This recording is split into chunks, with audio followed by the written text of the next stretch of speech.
Hey everybody! So, this talk has been a long time coming, and I'm sure that you see from the title that there is a dreaded question that every person who's going through a divorce or a hard time, or at least maybe I felt when I was going through a hard time. And that question is, so, what happened? Hey John. So, pretty much from everyone that has reached out to me and in my own community, when you're talking about any kind of pain or any kind of scary or tough things that are going on, the hardest question to answer is, so what happened? And yet we need you to ask us if you're wondering. Because the other almost worst thing is to pretend like nothing happened at all and that everything's fine. So even though it's hard and embarrassing for you to ask, so what happened? And it's hard for us to answer what happened, it's totally necessary in order for us to stay connected and be able to reveal ourselves and be known and to have the deep relationships that all of us really want. Hey, Kelly, good to see you. So, the hard thing about answering the question of what happened is you want to keep part of it to yourself. Some of us want to keep the other person from feeling ashamed by the things that we share. And some of it we just haven't been able to process yet because maybe we don't know what happened. But I will say, in my own life, hey Rob, good to see you. I think one of the hardest things about talking about this divorce was because we had only been married such a short time before things really fell apart. And unlike when Tim died, and I felt completely free from asking myself questions like, why did this happen? How did this happen to me? Which I know a lot of people do struggle with that have lost loved ones or lost children or been through any sort of pain or trauma. You ask yourselves these questions, why? And they can really be punishing to you. But I didn't have that because of the extraordinary circumstances that surrounded his diagnosis and his life and living with cancer. But when I was going through this divorce and ending of my new marriage, these questions haunted me. So for those of you who wanted to ask me what happened and how did a marriage that involved 6 children and 4 families end so quickly, I will tell you that from my perspective, I tried everything that I could. I loved as much as I could. I got as much help as I could from our friends and from family and from clergy and from professionals.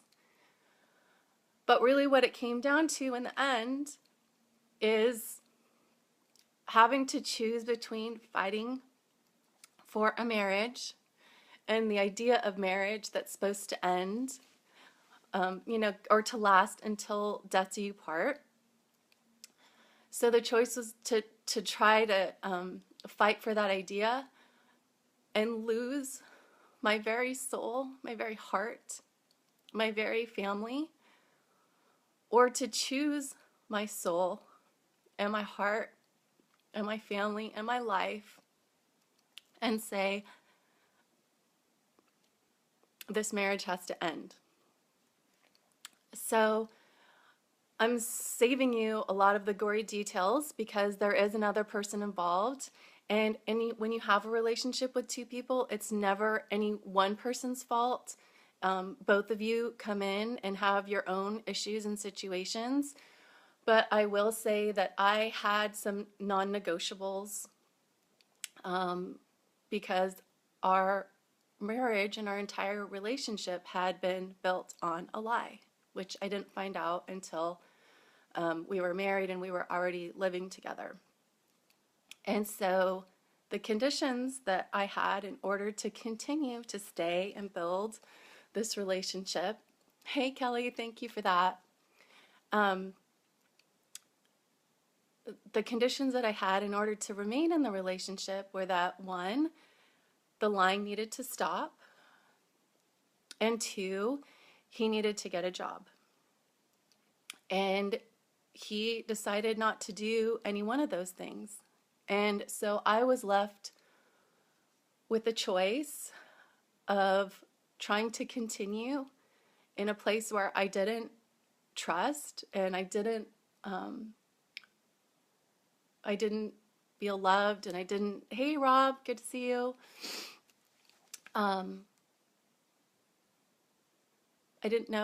I just didn't know how to continue. And so because I believe in marriage so strongly, because I really thought that love could win and that God could make this right, yeah, I did. I found myself choosing, how can I get out of this? And contemplating, maybe a car accident could happen or some other disaster, and then I would be free. And that's no way to live. That would mean that I'm choosing this idea of what I think should be right over my true self and my true soul. That part was slipping away.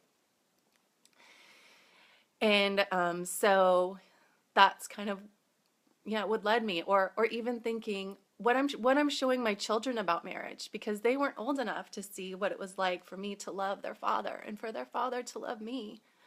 And so I was really counting on this relationship to give them an opportunity to see what marriage could be like. And so when I contemplated, hey Sarah, when I contemplated staying in this relationship and showing my children what marriage should look like, and I thought, am I going to want my sons to grow up and be like him? Treat their wives like I'm being treated? Do I want my daughter to go out and find a man just like him because this is what she thinks marriage is? It was like, no, no, no, just blaring headlights. No, I can't, I won't be responsible for that. So between saving my own soul, my own life, saving my own family, my own children, I decided that that's what I was going to do. Thank you so much for all those hearts. This really means a lot to me. So I want you to know that with every death or ending, there's also a new beginning. And what I will say is, the thing that I learned is that God and his love, it's even bigger than divorce. That just because we choose to leave relationships doesn't mean that God leaves us. In fact, he goes with us and shows us that we are precious, that we're loved, that no matter what happens to us or what experiences we have, he stands with us and makes us strong again. And that we all have access to that, no matter what your struggle or your trial or whatever it is that you've been through. He's always there. And I feel like I really learned this doubly and triply so in going through this divorce. So I know that this all started because someone was asking me, how do I support a friend who's going through a divorce? I'm getting a low battery mode. And so I'm going to jump into that next time on Wednesday on my next show. But I do want to leave you with this, is that one of the hard parts about me talking about this situation is because my marriage was so short. I mean, we got married in October. I mean, by the summer, it was over. And so I really felt like, what am I doing? Am I in this Kim Kardashian movie where, people are just going to think I'm some sort of flake? or they're going to think, I'm just too emotional or too crazy. But I want you to know that if you are standing with someone who is going through a divorce or through a hard time, really do your best not to generalize that people just, don't think marriage is important nowadays, or that, people just think it's so easy to get divorced and they don't care about their marriages these days. Try to stay away from those kind of generalizations, because I know for myself, I fought as hard as I could for this marriage. I did everything that I knew how for this marriage. And it still ended anyways. And it's taken me, a year or 2 or 3, and it'll probably be ongoing, to think that, that I'm going to be okay, that my kids are going to be okay, that, he's going to be okay. I really wish him all the best, that he will find someone who can appreciate the person that he is, and that will think, that, lying or hiding or shaming, is just like a cute little things that he does, but they can see like the wonderful beauty in him. But I was never going to be that person. So, we needed to part ways so that we could continue growing in love. And so I just want you to know that all these hearts, all of your comments, I read every single one. If you think there's someone that could benefit from this, I would love for you to share it. And if we're not friends on Facebook, they can see all of my videos that I post on my blog at jannabressenden.com/blog.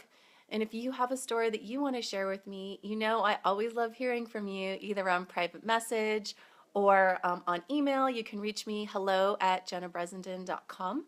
I'm always here on Mondays, Wednesdays, and Fridays at noon to share my story in raw, vulnerable, and sometimes embarrassingly real ways, so that you will know that you are not alone and that your story matters. I'll see you next time. You're welcome, Kelly. Thank you so much for showing up on this live stream. I bet you need to come on here and share some of your stories, because we know that you're an overcomer and you're a hero also. So, mwah.